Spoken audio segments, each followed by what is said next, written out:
We got two more good hitters here. We got Ethan Arteaga and Bryson Sanderson. All right, both these guys have very similar swings, so I put them together for a reason. Now, all right, we're going to start here with Ethan. Let's see what happens. Starts in a good spot, great spot. I mean, love this spot. Let me grab this. Stop. All right. Got a little bit of leg kick, but he's loading up on this backside, and his hands are over his back foot. Very nice. Moving forward, but that foot is definitely reaching out. He's reaching out with a foot. That's a good stride. A lot of you guys just pick your foot up and put it right down. He's reaching out. So that's nice. And he's going forward. Now he's down, but he's still going forward. Once that foot goes down, we should want to be rotating. He's going to keep going forward a little bit. But the only Ethan's got a really nice swing, and right now I think he should just if when he gets the bats, I would say try to pull the ball. It's kind of similar to JT, because you'll see he reaches out. That's a nice stride, but you can see he's kind of taking his hands with him. So his hands, as he went forward, his hands kind of went with him. So you can see now his hands have drifted in front of his back foot, and I think they're even going to drift a little bit further. All right, so basically they get to here. Now he's starting his swing from right here. So he drifted forward too much, so his hands got in front of his back foot. And now you can see it basically becomes kind of a push. So he's pushing it. Now he's swinging it. So that's why Ethan can really hit balls with authority to left field, but he has trouble driving it to right because he pushes the bat forward to here. So he did not stay back. He did not keep his hands over that back foot and then just start turning. You can also see that right there on contact, where remember we like those good lines. Well, look, since his head drifted forward, so now we got this line. We got a nice line this way, but then it goes straight vertical.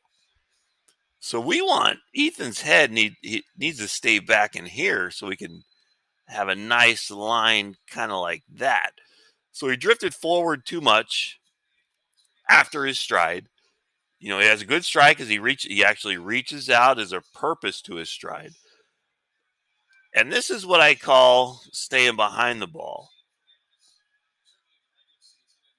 This is one where, and it's very common, he's almost, he's getting it in a good spot. It's over his front foot. And Jace the other day, he asked me, hey, was I early or was I late? And I said, you're both. Well, it's almost kind of like this. Ethan's both on time, but he's also late. Since he moved forward so much, even though he's making contact over his front foot, it makes him late. If he would have kept his head back here somewhere, back in like here, now he'll be able to get more extension and drive through it. But he moved forward, which caused him to be semi-late. Now, in my opinion, the only thing that Ethan does wrong, other than moving forward a little too much after his stride, he should keep that head back. He moved forward a little too much. Ethan doesn't load his hands very much. Now, it stays over his back foot. That's why Ethan's a really hard case, because technically, when you look at everything, it looks good. I mean, look, his hands are over his back foot. Now they're going to move forward. They move forward, so he starts his swing from here instead of from back here. Those hands got to stay back here and start your swing from back there, not creep forward, creep, and then start it from here. The main thing is he doesn't have much of a load, so you can see the hands are going forward with him, and then they go forward. So it makes it extremely difficult to stay behind balls exactly like this. So my opinion for Ethan, when you're working on the tee, put the ball super deep. So don't put it way out here where you want it, where you can drift forward. Put the ball deep, like put it almost like off the tee. Put it like in the middle of your stance. Put it like right in here. Then you're going to have to stay behind the ball. Let's go ahead and go back. So look, you can see if the ball's right, if you put the ball on the tee right here, hopefully you can see it. Color it in a little bit. If you put the ball on the tee right there, he's not going to want to creep forward with his hands because how is he going to hit that ball? Look at that. He's not going to be able to hit it. He's going to hit it with his right forearm. So, my opinion, put the ball deep in your stance on the tee so we can stop getting so far out in front like this, and we can stay behind balls that are deep. And like I said, you do not get this ball deep. I can't get it. There we go. Oh, tough to get it perfect. All right. Well, anyways, you don't get this deep, but since you move forward and you didn't load your hands really, it ended up being deep. So this is where I say you're on time, but you're also late. Because that ball's going to right field. The bat's going to start heading to left field, and the ball's going to say, "Hey, see you later. I'm going to go to right field." So that was just not staying behind the ball. So I think my only recommendation is get rid of it. Move the ball back when you're working on the tee. Put it way back in your stance. That's gonna force you. Even though when you reach out with your stride, it's gonna force these hands to also stay back. If the ball is right in here, you're gonna have to keep these hands back in order to stay behind and hit this ball to make it go that way. Because if you don't stay behind it, it ends up, we've all seen it, either straight up or you foul it back. You foul it, it stays in the cage like in the Navy drill where you're out. So, in my opinion, Ethan, we need to work on loading those hands. Another thing you could do next practice, watch Coach Covert hit fungos. He holds the bat with his lead arm. So this is a drill that Ethan could do, and I think I told him today. I know I told Michigan. I think I told him today. Hold the bat with your lead arm, maybe choke up a little bit, flip the ball up to yourself, and then hit a fungo in the cage. It's gonna trust me. I can't show it to you here, but if you hold the bat with your left arm, flip it to yourself with your right hand. There's no way you're gonna have to load those hands in order to hit it. So my advice: watch Coach Covert hit fungos, and what he does, do that in the cage, and that's your drill. And basically, it's the same thing for Bryson over here. He starts out in a good spot. You know, he doesn't have a super narrow base. He's got a very nice base. But he's gonna have kind of the same thing. Rocks back, nice. Hands very close to the head, and that's fine. Going forward, I want you to see this. You can see this angle in his arm. Boom, boom. He's got that angle. Now, as he drifts forward with his stride, and he's also got a pretty good stride. He reaches out, opens up with that front foot a little too much. See how he's open up with that front foot? I prefer to keep this front foot a little more closed. It'll open up on its own if you use your hips. But watch as he moves forward. If this arm is relaxed, totally relaxed, it should start to straighten out. Let's see if it does. He's moving forward, forward, and you can see he's moved forward. But let's see this angle. Boom, boom. So the angle really hasn't changed much. Go ahead and clear it all.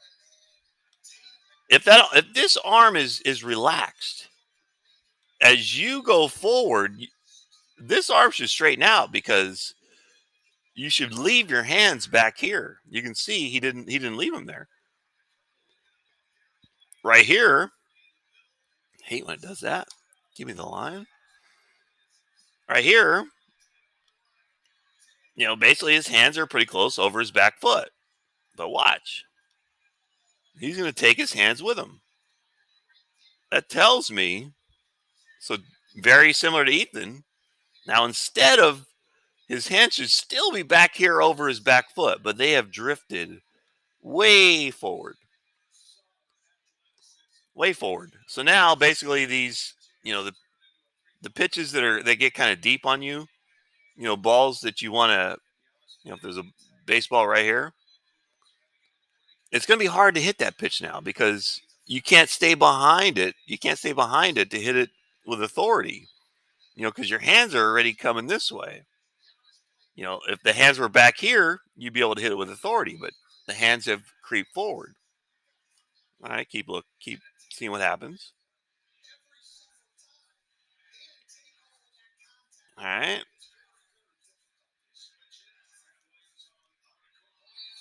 And he gets this way out in front.